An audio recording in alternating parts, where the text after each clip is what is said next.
She has been monitoring the situation there. I'm told that Sophie is not quite ready as yet, but just basically, do we have that feed? Let's listen in a little bit to the media briefing currently being held. The People's United Democratic Movement holding that briefing. Okay, I'm told we don't have that feed yet. Let's bring in Sophie Mokoena, SABC International News Editor. Sophie, you've been listening to that briefing by the People's United Democratic Movement. Big takeaways for you? Well, the issues that the media briefing seeks to communicate is Pudemo's position on the visit by SADC envoys to that country. The other issue is on the issue of the collapse of the economy of Eswatini, the state of brutality, particularly directed at learners, and Pudemo summarizing this as similar to what learners in South Africa experienced in 1976. And Pudemo saying that they never thought that a similar situation will prevail or will happen in Eswatini, because you'd recall that after 1976, many young South Africans who were learners left the country and they went to countries such as Eswatini to continue the struggle. At no point did Eswatini thought that a similar situation will prevail in their country. And then also indicating that in terms of the way forward, they are calling for an inclusive dialogue, and it should be in a form of a national convention. The convener or the facilitator must be a neutral person. All stakeholders must be invited. The venue must be neutral.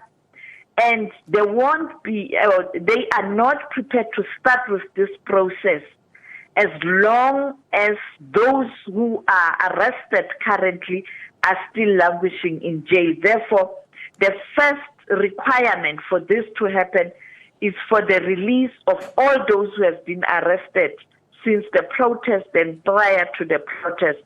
And also them expressing their skepticism around SADC envoy and also the team of SADC, because they are arguing that the first team that came, they didn't take into consideration the views of all stakeholders. And this one now, they are very disappointed with the fact that it looks like the envoy and his team sort of kind of believe what King Mswati told them, because there was an announcement that there's going to be a meeting or similar to Lekgotla in Kundla, and they are saying they are rejecting that announcement by the Deputy Prime Minister.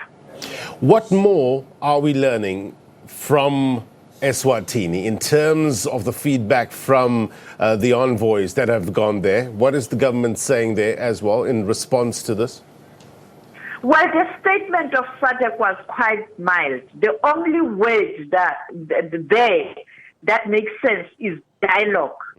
Yes, they're talking about this dialogue that must happen, and the dialogue that King Mswati has committed his people to engaging on. But the problem is the terms of reference of the dialogue, the condition, and perhaps the issues that are outstanding, like the arrest of people. How do you engage in the dialogue when other people are still in jail? Even South African government, the apartheid regime, the brutal regime, did release people like former President Nelson Mandela, so that the dialogue is inclusive, even though not all people were released. And then secondly, I know that the unions, Labour Federation in Eswatini met this morning. They also rejected the meeting announced, or a call announced by the Deputy Prime Minister of a meeting to discuss this. And also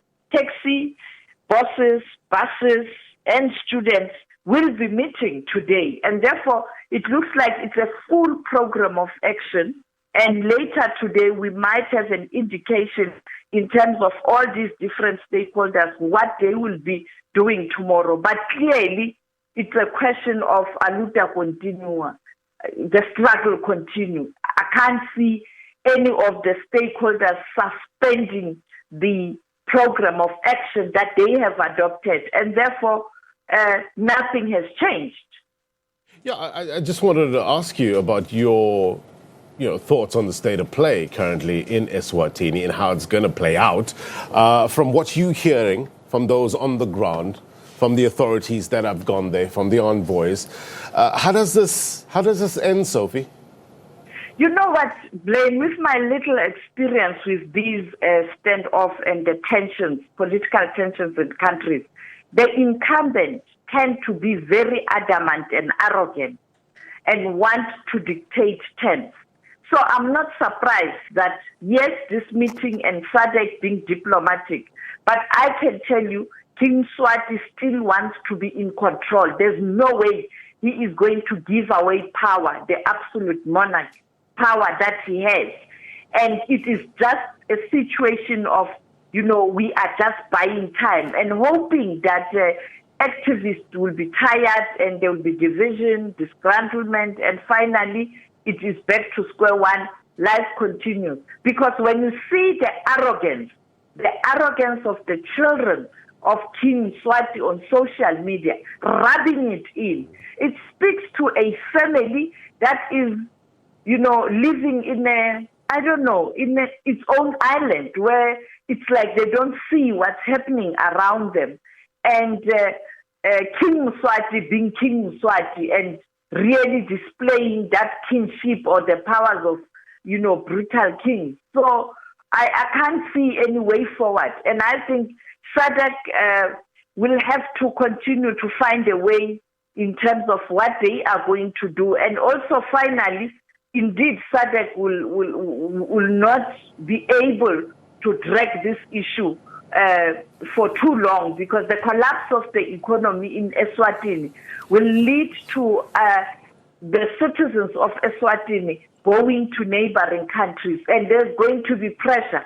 I can't even think of any country. I mean, the obvious country is South Africa, and Eswatini is our neighbor. And the taxi bosses, the truck drivers, the buses engaging in a program of action, movement of goods, people and services, it's not going to happen.